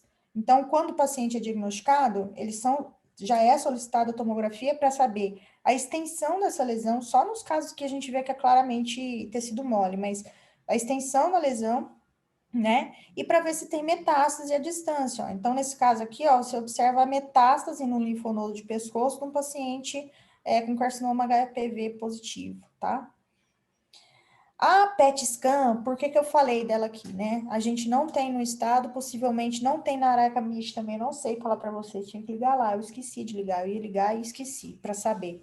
Mas o que acontece com o PET scan? É inserido um flúor, Flúor 18, que a gente fala, que ele é um flúor deoxiglicose, é tipo um contraste. A pessoa usa isso daí, e o que esse flúor deoxiglicose faz? Ele marca as células tumorais, porque a célula tumoral, ela consome muita glicose, tá? E aí, quando você injeta esse flúor, ele é um tipo de glicose, vamos dizer assim. E aí, as células puxam ele para o local, e aí você consegue demarcar onde você tem as lesões, né? Então, por exemplo, nesse caso aqui, ó, você tem um carcinoma HPV positivo na amígdala, tá?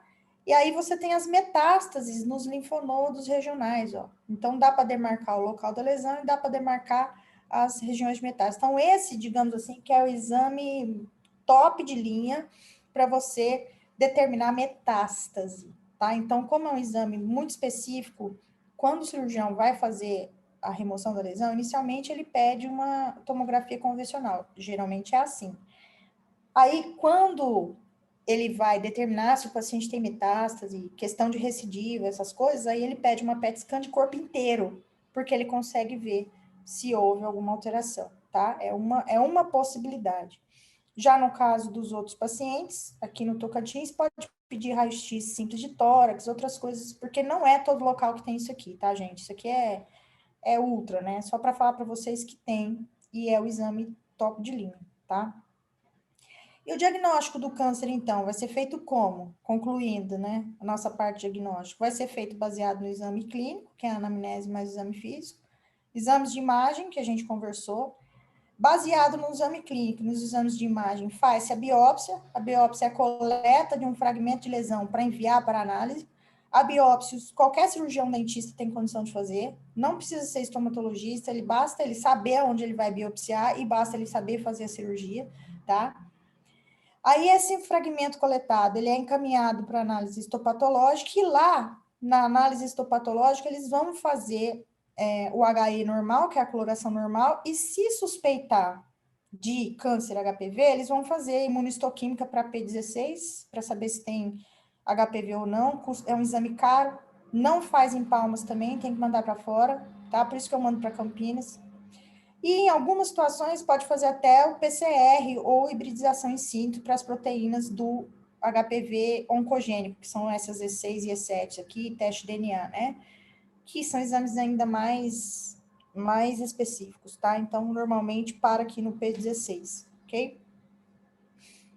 E como que é feito o tratamento? Pessoal, o tratamento, normalmente, ele é baseado no estadiamento tumoral. É o dentista que trata? Não. Vocês lembram aquela foto que eu mostrei para vocês da mulher com carcinoma desse tamanhozinho, assim, branquinho? Que eu poderia tirar a lesão inteira, fazer uma biópsia excisional ali. Mas eu não posso fazer isso. Eu não tenho habilitação para poder fazer isso, tá? Quem está habilitado a tratar o câncer é o médico, não é o cirurgião dentista. O cirurgião dentista, ele está habilitado a diagnosticar o câncer, tá? A partir do momento que eu tenho diagnóstico de câncer, neoplasia maligna, não importa qual seja, eu vou encaminhar para tratamento médico. Normalmente, a gente encaminha para o cabeça e pescoço. Depois eu vou contar para vocês a referência e contra-referência como que é, tá? Então, para fazer isso, para escolher esse tratamento, inicialmente você tem o estadiamento tumoral. O que seria esse estadiamento tumoral? Você vai classificar o tumor de acordo com o tamanho dele, de acordo com a possibilidade de metástase nos linfonodos ou metástase à distância, para você propor para ele se ele vai ter só tratamento cirúrgico, se vai ter cirúrgico associado à radioterapia ou se vai ter quimioterapia, tá? Porque existem tumores, gente, que são tão grandes que são inoperáveis. Aí o paciente vai direto para a quimioterapia, um exemplo, tá? Então, o que vai determinar esse tratamento? Principalmente a classificação TNM, além de saber se o tumor é HPV positivo ou negativo, enfim, né? Tamanho do tumor, todas as características clínicas. Então, como que é feito esse estadiamento, né? Primeiro, em relação ao tamanho do tumor, ó. Até isso aqui, carcinoma in situ, tá? TX é quando eu não consigo ver o tumor primário, eu só localizei a metástase dele. T0 é quando não tem tumor. LSSO é carcinoma in situ, é bem pequenininho, o tratamento é só remoção cirúrgica. Aí você vem aqui os tamanhos, né? T1, T2, T3. Menos de 2 centímetros, de 2 a 4 e acima de 4 centímetros de dimensão. Geralmente, tumores até 2, 4 centímetros, até 2 centímetros, você faz só tratamento cirúrgico. Quando começa a ficar de 2 a 4, maior que 4, aí depende da lesão, depende do que ela está invadindo, tá? E aqui tem, explica de acordo com as invasões ósseas, ou seja, se eu tenho invasão óssea, né? Então, obviamente que se eu tiver um tumor com invasão óssea, ele é mais grave, significa que ele está penetrando mais, tá? A classificação N diz respeito aos linfonodos. Então, quando eu tenho N0 e NX, é porque eu não consigo ver, aqui não é avaliado. O N0 é que eu não tenho metástase no linfonodo. Beleza, se eu não tenho metástase, normalmente o tratamento é cirúrgico e às vezes eu faço um esvaziamento cervical, dependendo do caso. O que é esse esvaziamento cervical? Tiro os linfonodos ali, né, tipo assim, para evitar que se alguma célula estiver ali perto, que ela vá para o linfonodo, tá? Que é a região primária da metástase. Aqui, de N1 para frente, a gente observa metástase em linfonodos. Ó. E quanto mais a gente vai aumentando, maior vai ficando a metástase e mais grave vai ficando o negócio. Ipsilateral significa linha média, tá? Então, da região mediana do pescoço. Por isso que aqui está falando de ipsilateral. Contralateral é linfonodo do lado de cá ou do lado de cá, tá? Dos lados opostos. Então, tem essa classificação aí. Então, o médico olhou e deu um valor para T. Depois ele olha, dá um valor para N. Por fim, ele olha o M. O que é o M? Se tem metástase à distância ou não. Ou seja, ele fez um raio-x, uma tomografia de pulmão, enfim, para saber se tem metástase ou não, tá? Baseado nisso, ele pegou TNM, que é a classificação do tumor. E aí, ele vai dar um score para isso, tá? Que eu não coloquei o score aqui. Mas dependendo desse score que é adicionado, se ele tem ou não metástase à distância, se tem ou não metástase no linfonodo e como que é esse tamanho, esse grau de metástase, a mesma coisa em relação ao tamanho do tumor primário, é que ele vai estabelecer o tratamento. Aí ele vai dizer se o paciente vai precisar só de radioterapia ou não vai precisar de radioterapia, se ele vai precisar de radioterapia e quimioterapia, tá? Se ele vai precisar só de cirurgia, enfim, como que ele vai conduzir o tratamento, certo? Por isso que o tratamento não é odontológico, é médico, tá? Então, o tratamento, ele é multidisciplinar. Nós vamos contribuir? Opa, se vamos. O paciente vai fazer quimioterapia, radioterapia, vai ter mucosite. Lá no HGP tem acho que é o André, não é, Varrone, o André que faz? Não sei. O André que faz a laser terapia lá. E tem outros profissionais que fazem também. Então, assim, é muito importante isso daí para conduzir durante o tratamento oncológico, que o cirurgião dentista esteja ali para ajudar a controlar os efeitos do tratamento oncológico, que é muito triste, né? Então, o tratamento inclui combinação de cirurgia, radioterapia, quimioterapia, drogas diversas. A cirurgia deve remover toda a lesão com menos de 1 centímetro de margem, com ao menos, perdão, eu falei, ué, será que eu escrevi besteira? Então, o certo é que tenha pelo menos 1 centímetro de margem livre, tá?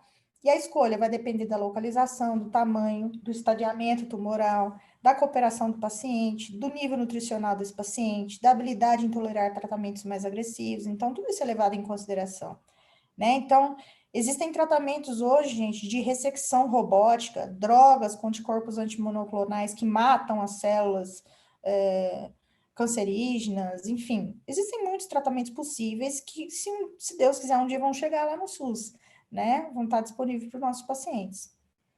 O prognóstico, né? Ele é relacionado ao estadiamento, à presença ou não de HPV, ao tabagismo, sítio anatômico e classificação histopatológica. Então, por exemplo, se o paciente é tratado no estágio 1, que é quando o tumor menor que 2 centímetros, 91% de chance dele sobreviver. Agora, por exemplo, se vai para um estágio 4, a chance cai para 23,4, 3,6, entendeu? Vai diminuindo conforme piora o tumor. Os tumores HPV positivos têm um prognóstico melhor, os fumantes têm pior prognóstico, sítio anatômico, ó, sobrevivência no lábio inferior é 90%, parte posterior da língua vai diminuindo e palato mole diminui mais ainda, taxa de sobrevivência. Histopatologia, quando o patologista vê lá no laboratório e a lesão foi tirada com margens livres maiores que 5 milímetros, beleza, baixo índice de recorrência. Se as margens livres positivas são menores, um alto índice de recorrência, tá? Então, tudo isso vai influenciar no prognóstico. E a reabilitação? Como é feita a reabilitação? Pessoal, a reabilitação, ela inclui cirurgia de cabeça e pescoço, cirurgia plástica, muitas vezes, radiologia, patologia, oncologia médica, radioterapia, cirurgia reconstrutiva microvascular, nutricionista, cessação do tabagismo principalmente, odontologia, prótese, fonoaudiologia, então é multidisciplinar, tá? Então, nós, como profissionais, a gente tem um papel muito importante nisso daí, para reabilitar o paciente.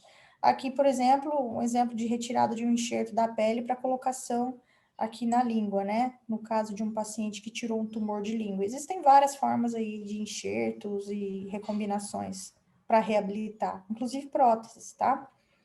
Problemas que os pacientes enfrentam. Bom, xerostomia, que é a falta de salivação decorrente dos procedimentos de radioterapia e quimioterapia.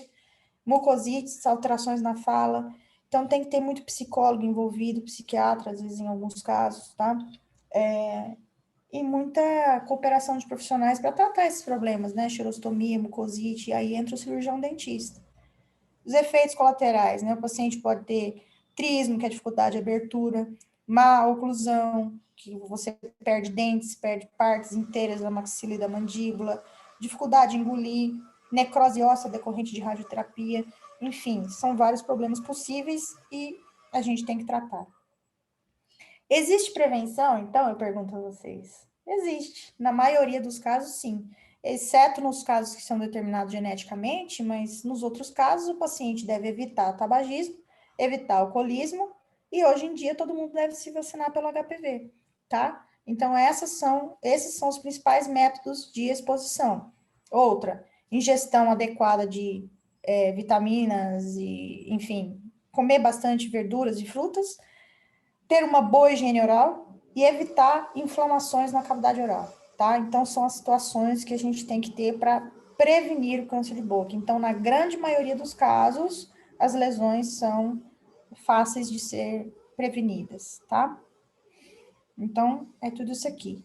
Existe também, pessoal, eu pus aqui porque o autoexame de boca é legal, né? A vacina para o HPV ainda não chegou no Brasil, mas vai chegar, e eu esqueci de falar do autoexame. O autoexame é você orientar o seu paciente a examinar a cavidade oral a cada 6 meses para ver se existe alguma lesão ou não. Assim como se faz o autoexame de mama, eu posso ter o autoexame de boca. Então, aqui, por exemplo, eu tenho examinado o vestíbulo labial, superior e inferior, o vestíbulo jugal, tá? O dorso da língua, ventre da língua, parte posterior lateral da língua, tá? Aqui já a orofaringe, ó, e o palato duro e mole. Eu examinei toda a minha cavidade oral, tá? Então, isso daí, se você fizer a cada 6 meses, você vai verificar se tem uma lesão. Se detectar uma lesão pequena, vai lá e tira. Porque o câncer, quando ele é pequeno, ele não causa problema. O problema é quando ele é diagnosticado tarde demais, tá? E a pergunta, né? Como é o fluxo de atendimento dos pacientes no SUS? Pessoal, geralmente, o que acontece? os pacientes são encaminhados para os centros de especialidades odontológicas. Então, o paciente chega na unidade básica de saúde, tá? Não do estado, do município. Isso é a rotina normal. Pode acontecer do paciente ir direto para o hospital e chegar lá e ser detectado com uma lesão? Pode, ele já fica por lá e já é tratado lá. Mas quando o paciente vai procurar o atendimento odontológico, ele não vai procurar no estado, ele vai procurar na unidade básica de saúde, ou centro comunitário da saúde, igual é chamado aqui em Palma, né? Centro comunitário de saúde, certo? Então, ele vai para o centro comunitário de saúde. E aí, o cirurgião dentista, ele vai fazer o exame. Se o profissional, se o colega detectar que esse paciente tem uma lesão suspeita, tá? E ele não se sentir à vontade para fazer a biópsia, porque ele até pode fazer, se ele for habilitado para isso, tá? Mas se ele não se sentir à vontade, ele deve encaminhar para o CEL. Por quê? Na verdade, a UBS não é para fazer biópsia, é o CEL, tá? Aí você encaminha o paciente para o centro de especialidades odontológicas. Como que é feito o encaminhamento para o CEL? Pessoal, é via CISREG. Sabe o CISREG? Aquele sistema de agendamento, tá? De regulação do Ministério da Saúde. É pelo CISREG. Então, o paciente, ele deve ter um cartão SUS, tá? Todo paciente tem que ter aquele cartão SUS. E a partir do cartão SUS, vocês entram no CISREG, digitam o número do paciente, tá? E põe lá, encaminhar. Quando você põe para encaminhar, você vai colocar como executante lá no CISREG. Você vai pôr para encaminhar, e aí eu não sei se na unidade, eu não sei se é o gerente da unidade que faz, ou se são vocês, né? No céu, nós mesmos fazemos os nossos encaminhamentos. E aí, o que acontece? Você põe para encaminhar, os dados do paciente vão aparecer. Quando você puser lá, ele vai te falar que não existe vaga, que precisa ser agendado. É quando a agenda não está aberta. Ou então você vai conseguir agendar direto. A minha agenda, ela fica aberta direto, tá? Direto, eu não fecho a minha agenda. Você consegue agendar direto, sem passar pela regulação. Você agenda direto para mim. Então, se o teu paciente tiver lá o cartão SUS, você entra no CISREG e agenda direto comigo lá no Centro de Especialidades Odontológicas, na especialidade de estomatologia. É importante que quando você for encaminhar o seu paciente para algum CEL, que você descreva para o seu profissional, tá? Que você faça uma descrição para o profissional do que aquele paciente tem. Então, por exemplo, o paciente apresentou uma lesão assim, assim. Aí você tem que fazer uma anamnese, perguntar para ele se ele fuma, se ele não fuma. Então, esses dados são importantes.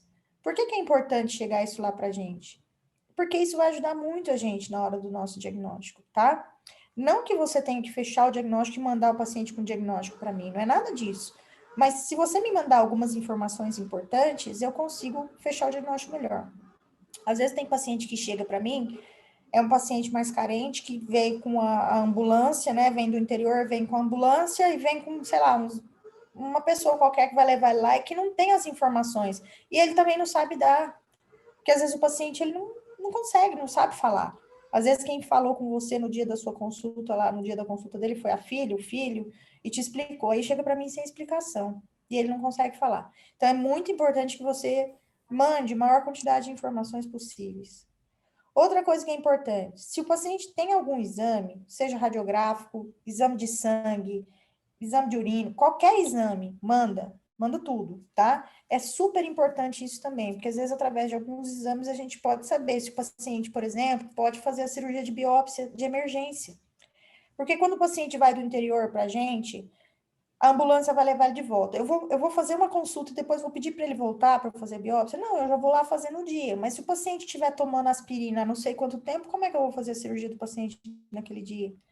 Então, eu preciso saber dessas informações, tá? Então, ajuda muito. Toda vez que você tiver exame, manda também. Não só para mim, tô falando isso para mim, mas para qualquer colega que você for encaminhar o seu paciente, tá?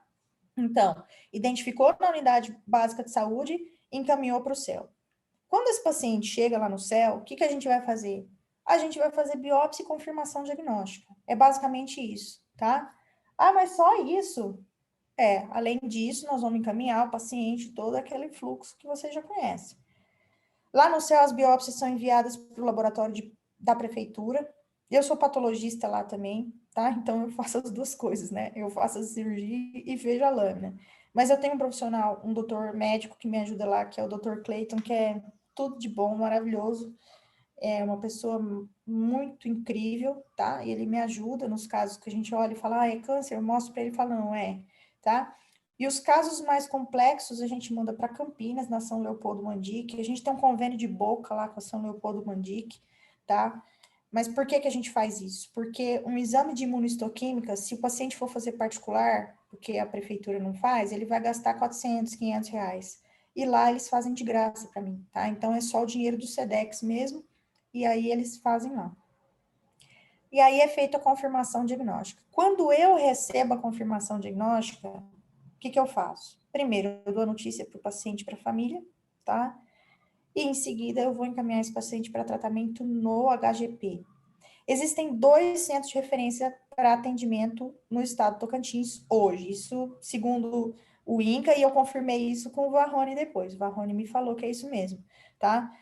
Um é o HGP e o outro é o HRA, que é o Hospital Regional de Araguaína. São os 2 centros autorizados, porque o hospital, para atender paciente oncológico, ele deve ter uma habilitação para isso. Ele tem que ter uma série de coisas, igual, por exemplo, Dona Regina é o Hospital Amigo da Criança, né? Entrou no Amigo da Criança porque ele teve critérios para ser amigo da criança.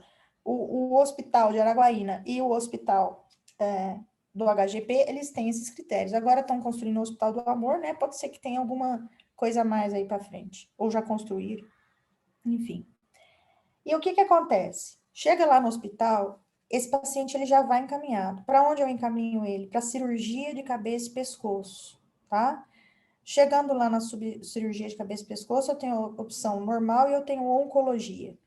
Eu só mando para oncologia, galera, se eu tiver o laudo junto. Eu não vou mandar o meu paciente para oncologia se eu não encaminhar o laudo, tá? Então, eu pego o laudo do laboratório, mando, encaminho o paciente para oncologia anexo, oriento o paciente chega lá já com o laudo de carcinoma, certo? E aí tem os profissionais que operam lá. Um deles é o Daniel, né, que já operou para mim, inclusive, pacientes particulares. Então, tem profissionais muito bons ali no HGP. Eu não conheço o pessoal de Araguaína, mas no HGP tem muitos cabeça e pescoço bom lá. Chegando lá, o paciente faz tudo, tá? O paciente vai fazer a cirurgia. Se tiver que fazer radioterapia, quimioterapia, ou é ali, ou é numa clínica conveniada, tá? Tudo certinho. E aí também tem a odontologia hospitalar lá. E lá é importante que tenha odontologia hospitalar. Por quê? O paciente vai fazer quimioterapia, ele vai ter mucosite, aí o cirurgião dentista vai aplicar o laser, tá? Fazer o trabalho de higienização. Teoricamente falando, na oncologia, tá? Para ser perfeito, eu não sei como é que é o serviço de oncologia dos dentistas do HGP, mas como deveria ser? Deveria ter uma equipe para fazer o pré-operatório. O que é o pré-operatório? Tirar todas as infecções dos pacientes, todos os dentes estragados, tudo que o paciente tiver de infecção na boca, tá?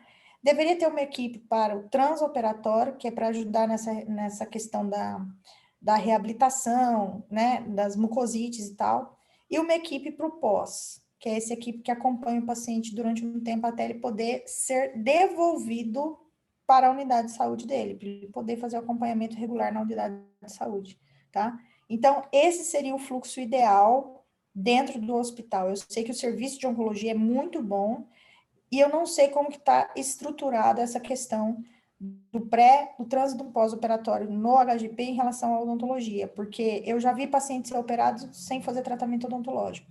E o ideal seria tratar antes, para depois operar, mas isso teria que ser um fluxo combinado entre as equipes lá, cabeça, pescoço e odontologia, tá? É uma coisa que talvez com o tempo isso daí se estabeleça, né? Ou às vezes até foi estabelecido e eu não sei, tá bom? Depois que o paciente sofreu o tratamento oncológico, que realmente é um sofrimento, mas enfim, fez todo o tratamento oncológico, aí ele vai ser acompanhado um tempo no HGP. Muitas vezes ele volta para o céu, tá? Com os problemas, xerostomia, que a gente ajuda, né? Coisas que ele poderia fazer também no HGP, que tem a equipe de odontologia oncológica lá. E depois ele vai voltar para a unidade de saúde, quando ele tiver alta, vamos dizer assim, da parte odontológica, e da questão tumoral, ele vai ter a alta, mas ele vai acompanhar, ele vai continuar acompanhando isso daí durante 5 anos, pelo menos, tá? Para ver o quê? A questão das metástases, se existe a possibilidade, de o paciente ter uma metástase. Bom, pessoal, era isso que eu tinha para falar para vocês hoje. Eu espero que eu não tenha tenha falado demais, né? Que eu tenha conseguido transmitir para vocês. Eu tirei essas informações mais atualizadas que eu coloquei aqui desses 2 artigos, que eu achei interessante compartilhar aqui. E me coloco à disposição de vocês, tá? Depois eu vou passar o meu telefone pessoal aí no chat. Se alguém tiver paciente e quiser me encaminhar e não estiver conseguindo encaminhar via CISREG, pode mandar uma mensagem para mim com o cartão SUS do paciente, que eu agendo direto para vocês. Eu falo com o Enivaldo e o Enivaldo faz o agendamento. O Enivaldo é meu chefe lá no céu, uma graça de pessoa. O Enivaldo não deixa paciente de câncer na mão, tá? Ele me autoriza a atender paciente do estado inteiro. Então, a gente faz isso daí porque realmente a gente se coloca no lugar dos pacientes, né? E eu amo o SUS, eu só trabalho atendendo pacientes do SUS e o SUS me traz muita gratificação. Não digo financeira, mas me traz gratificação. Eu gosto demais de trabalhar no SUS. E é isso que eu tinha para falar para vocês. Muito obrigada pela presença de todos. Ana Cláudia, aliás, o Adevaldo colocou aqui que ele quer fazer uma observação. Pode Adevaldo, falar. escreve aí para a gente que a gente discute aqui. Mas, independente disso, tem 3 observações, 2 perguntas que eu vi no chat aí, e aí eu queria ver com você. Que uma é como ter acesso ao CISREG, né? Como é que faz? Eu não sei responder isso, tá? Posso compartilhar na tela aqui e mostrar para vocês como que é o CISREG? Claro, você continua sendo a dona aqui do negócio aqui. Deixa eu ver se eu acho o CISREG. Olha lá, o CISREG já está gravado na minha lista de endereços, para vocês terem uma ideia de como é que é o negócio, né? Ó, o CISREG é o seguinte, o CISREG é o sistema de agendamento do Sistema Nacional de Regulação, que você regula paciente para tudo quanto é lugar. Eu acho que o CISREG funciona dentro do HGP, por quê? Porque eu mando paciente para lá também, né? Então, funciona. Eu não sei como é que é no município de vocês, mas o que vocês podem fazer? Tentar ver, né, com o gerente de vocês, se tem essa funcionalidade. Que eu saiba, tem, tá? Porque para mandar para o céu tem que mandar pelo CISREG, então o sistema de vocês tem. Às vezes não está usando o manual ainda, mas tem. Aí você vai ter, né? Você vai estar cadastrado como executante e aqui você vai ter sua senha, que vai ser cadastrada pelo seu chefe lá. Quem não souber como é que funciona o CISREG, algum chefe aí, pede para entrar em contato com o Enivaldo. O Enivaldo vai me matar. Pede para entrar em contato com o Enivaldo fala como é que o chefe tem que fazer, entendeu? Eu vou explicar como é que o dentista tem que fazer. Aí você entra aqui, ó, tá? Ixi, ele tá me... Só um pouquinho que eu vou alterar minha senha aqui, gente. Esse homem... Ah, não, minha cara racha, viu? Peraí. Vocês vão saber minha senha? Vocês estão vendo minha senha aí?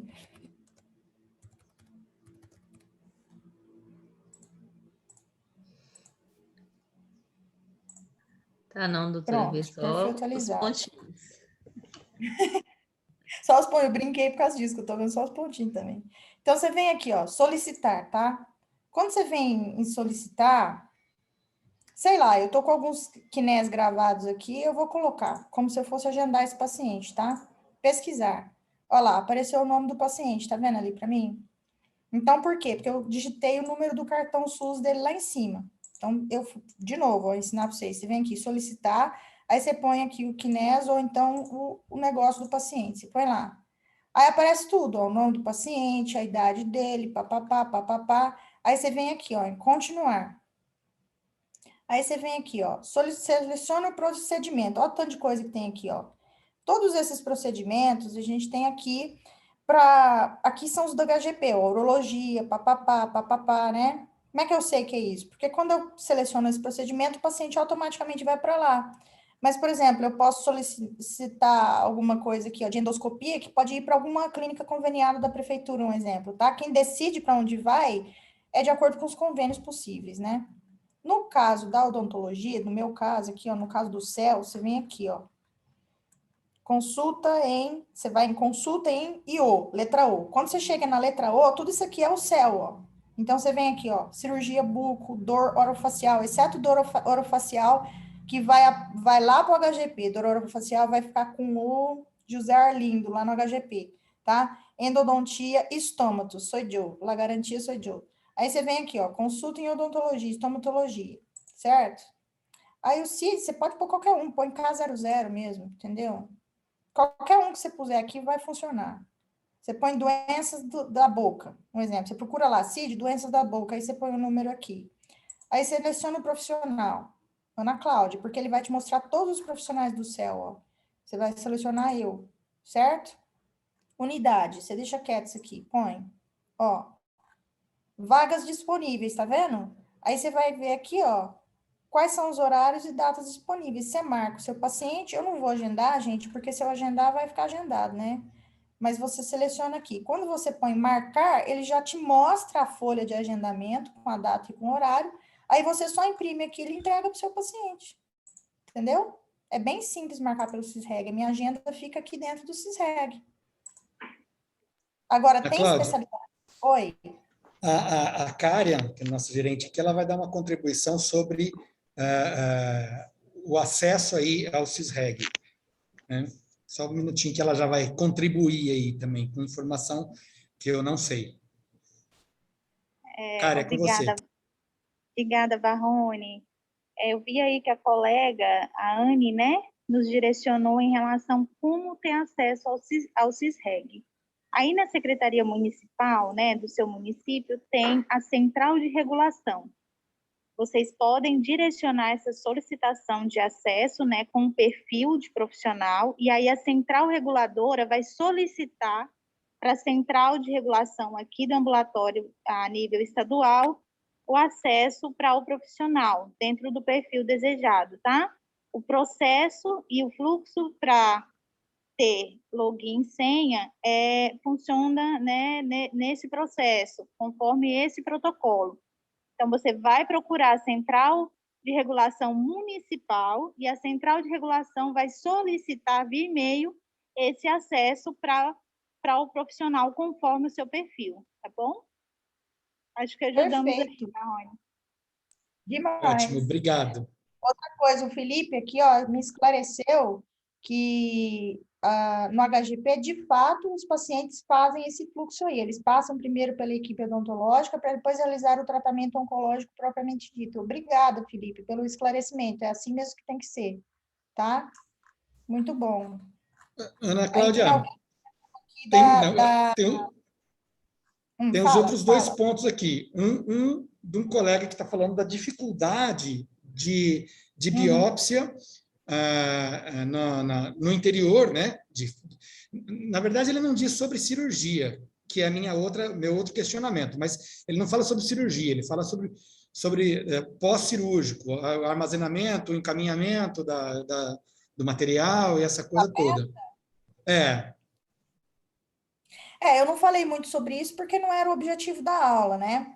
Mas o que você deve fazer nesse caso? Quando você faz a biópsia, primeiro você tem que. Geralmente a gente coloca num frasco de urina. Sabe aqueles frascos coletor de urina? Aquele lá é o melhor para você colocar, tá? Porque ele tem a boca larga. Quando você coloca em frasco de vidro, corre o risco de quebrar. Então, evite frasco de vidro, tá?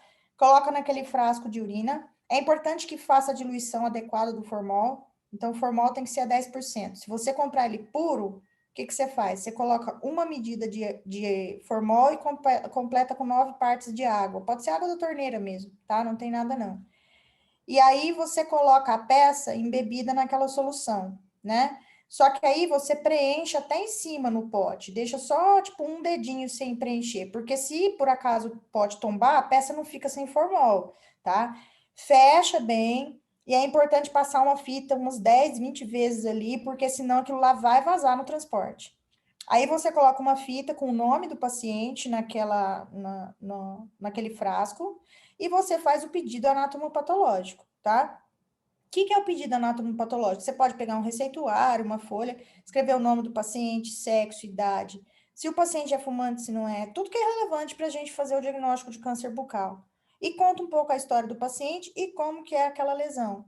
E é importante você falar se foi feita uma biópsia incisional, ou seja, tirou somente uma parte da lesão, ou se foi feita uma biópsia excisional. Lembrando que para lesões malignas não está indicada biópsia excisional, somente a incisional, tá? Você não tira toda a lesão, somente uma parte dela. Aí isso você encaminha para o céu de palmas, pode ser por uma van, pode ser pelo correio, tá? E aí a gente dá o direcionamento lá para vocês, sem problema nenhum. Eu acho importante falar, eu estava procurando aqui, quem foi que fez a pergunta foi o Adevaldo. Adevaldo e demais, nós tivemos algumas outras edições que nós tocamos num assunto que não era exatamente isso, mas é o que a gente chama atenção. Uma das razões de existir do Sorrindo com o SUS é essa troca de informações e experiências e também municiar os profissionais a saberem como ou porquê ou a forma de conversar com seus gestores. Então, você está colocando que vocês não é difícil o acesso ao formol para armazenamento. Aí vai ser um trabalho que você vai ter que fazer. Né? E da outra vez que nós conversamos, foi sobre paramentação, e um colega perguntou sobre N95, e eu falei para ele, olha, usa a nossa aula, mostra lá para o seu gestor que é preciso. Né? Eu sou muito...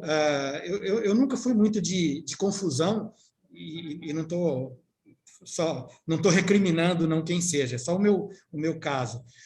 E eu gosto muito de usar como persuasão o conhecimento, né? Então, você pega o seu gerente lá, o seu gestor, alguma coisa, está com alguma dificuldade, e eu sempre bato na tecla que tem muito profissional querendo atender, e a dificuldade que tem é falta de estrutura, então vamos mostrar o que é preciso para a gente conseguir, para a gente poder fazer o nosso trabalho, né? Então, eu acho muito legal isso aí. Ana Cláudia, você citou aí que para fazer a biópsia, todo profissional, todo cirurgião dentista tem capacidade para fazer isso. Né? Eu até acredito que sim, mas que isso precisa ser reavivado. Eu, por exemplo, sou endodontista, como eu estou hoje, eu não me sentiria seguro para fazer uma cirurgia dessa. Mas Óbvio sabe que eu o que precisaria... Marrone? O negócio é o seguinte, não é nem a técnica cirúrgica em si, porque eu tenho certeza que você faria. O Sim, negócio é, tipo, né, é identificar aquela lesão e falar assim, pô, e aí? Eu posso, né, prejudicar meu paciente biopsiando de um jeito ou de outro? Onde que eu vou pegar? Não é isso? Isso acontece normalmente porque exato. a gente tem uma estomatologia muito ruim na faculdade. A gente tem uma estomatologia no início, quando a gente não sabe nada. E aí, quando você está formando, você já viu cirurgia e tal, não sei o quê, você já meio que esqueceu aquilo ali. E como a gente também não tem o hábito de lidar com lesão, exceto os colegas que trabalham em hospital e trabalham em pronto atendimento, enfim, a gente não tem esse hábito, a gente, né, perde. Mas, tecnicamente falando, é uma cirurgia muito simples. É muito mais simples que tirar um dente do siso, nem se compara. Bom, qualquer informações para se aprimorar nisso aí é simples, né? Também de ser Fazer um conseguido. curso rápido de estomatologia. Um curso rápido, rápido mesmo, entendeu? Mas assim, tem que ter um certo conhecimento das lesões. É Uhum, interessante que tenha um certo conhecimento das lesões. Não precisa ser um ultra conhecimento, mas uma noção, entendeu? Uma uhum. noção rápida. Aí é Bom, interessante muito, fazer. muito legal. Vamos ver se tem mais alguma coisa aqui. Ah, O Adequado também fez uma observação aqui da candidíase recorrente, né? Que ela regride com um antifúngico que retorna após, retorna após cessar da medicação, é sinal de imunodeficiência, com certeza. Deve ser encaminhado ao médico, pode ser sinal de câncer em outros lugares do corpo. Não só câncer, né? Pode ser, por exemplo, uma doença autoimune, pode ser uma imunodeficiência por excesso medicamentoso, pode ser várias coisas, né? Mas com certeza tem que ficar de olho, tá? A gente tem que trabalhar junto com os profissionais médicos aí, não só em relação ao câncer de boca, em relação a outras doenças também. bom, é isso. Né? Eu fiquei muito satisfeito. Eu acho, eu até comentei aqui agora há pouco, enquanto você estava explicando, a nossa diretora, ela está de férias, mas ela também está participando aqui, ela estava aqui ouvindo, né? E ela comentou comigo aqui no privado que ela estava gostando. Ela é advogada, tá? Mas ela já foi à SD, né? Ela estava lembrando. E aí ela comentou, e eu falei para ela que eu gosto muito tanto do seu conhecimento quanto da sua didática, né? Que isso é muito bacana. Então, muito obrigado novamente. E eu acho que, assim, a gente está conseguindo, com Sorrindo com o SUS, fazer isso, esse encontro e essa troca de experiências, essa coisa bem prática. A ideia é a gente manter os palestrantes nossos, ou melhor dizendo, até os colaboradores, né, que sejam da nossa rede. Lembrando que a nossa rede é a gente que fica aqui na gestão, sentado na cadeira na frente do consultório, e o pessoal de Brasília também, que faz parte disso, e quem está atendendo nos CELS, nas equipes de saúde da família, né? É tudo a mesma rede. Independente se é federal, estadual, municipal, a rede é a mesma, né? A intenção é a mesma, e o comprometimento tem que ser o mesmo, né? Então, eu agradeço muito essa disponibilidade sua, né? Imagina, eu sou super animada. Se quiser fazer um curso de estômago para o pessoal do estado, meu nome é pronto. Olha, eu já pensei nisso. Nós vamos discutir isso aqui, que nós vamos chegar depois nesse ponto. Mas aí você vai ter que passar nas cervejas, tá? Não vai ser tão de graça assim, não. Não, aí a gente vai discutir essa questão toda. Mas já assim, já está no radar. Pode ficar tranquilo, né? Eu acho que, bom, esse nosso grau de amizade permite que a gente tenha essa informalidade toda. Novamente, muito obrigado. Eu acredito, pelas mensagens aqui do nosso chat, eu acredito que o pessoal gostou bastante. Período de férias, tem bastante gente que não participou, lógico, mas esse link vai ficar disponível lá na nossa conta do YouTube. Então, eu tenho certeza que vai ter bastante acesso depois também. Obrigado pela participação dos que se manifestaram aqui, tá? Mas é muito agradável, muito gratificante. Isso anima a gente para o próximo ou para os próximos. Nós já estamos aí com ideia do tema. Nós estamos mantendo, já para que todos saibam, em princípio, a terceira sexta-feira de todo mês, marcada para ter uma nova edição do Sorrindo com o SUS. Não é garantido com 100% de certeza, porque a gente depende da agenda do palestrante, mas, em princípio, fica pré-agendado para a terceira sexta-feira do mês, tá? E eu vou passar aí a palavra para a Kária, nossa gerente, para fazer o nosso encerramento, aí, o nosso agradecimento, e a gente dá continuidade aqui com o nosso trabalho. Karen, é com você. Obrigada, Varrone. Gostaria de agradecer a todos, né, pela presença, pela adesão. A gente viu aí onde foi um tema, né, de abordagem, onde a gente viu a participação, né, e aí essa demonstração, né, muito excelente a apresentação, doutora Ana, como sempre, né, o Varrone pontuou bem, muito solícita, e aí a gente vê nos seus olhos, e a forma como você traz, né, a apresentação de que tudo isso é feito com muito carinho e zelo, né? A gente consegue ver isso no brilho dos seus olhos. Obrigada sempre pela disponibilidade. A diretoria de atenção primária se coloca à disposição de vocês. O Varrone já antecipou, né, o próximo tema, e aí se vocês tiverem sugestões, né, Varrone, também podem te procurar e sugerir. Eu acho que é muito proveitoso, né, e aí esse momento ele é exatamente pensado e criado para vocês, né. Obrigada a todos, um excelente final de semana e fiquem com Deus.